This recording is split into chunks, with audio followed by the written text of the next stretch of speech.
يلا يا حبيبي انت لسه قاعد، انا عايزه اروح اصيف.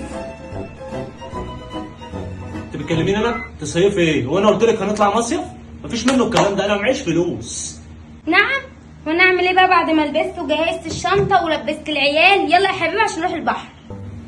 وبعدين بقى في القرف ده، وانا مش هعرف اسيطر في بيتي ولا ايه؟ قلت لك مش رايح بحر، انا مش بتاع بحور، انا ما معيش فلوس. طب هنروح البحر. بقول لك ايه؟ كلمه زياده هطلقك بالثلاثه. سمير، وانا سمير ولا زفت؟ ايوه. ايه وانا اخف؟ خلصت نمرتك؟ يلا احسن لك قوم بدل ما اوريك الوش التاني. طب انا ما بتهددش يا بنت ملاك، وريني شكلك هتروحي لابوك النهارده وانت بصي غرقانه النهارده، وريني هتعملي ايه. من عينيا يا سمير، هوريك دلوقتي هعمل ايه. انت بترسم عليا ياه، انا طول عمري مسيطره.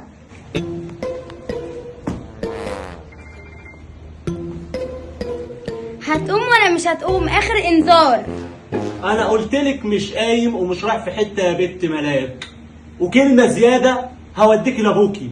انا مستحمل عشان خاطر العيال، لكن بعد كده هقول لك انت والعيال وبصي همشيكي. مفيش مروح، انا معيش فلوس.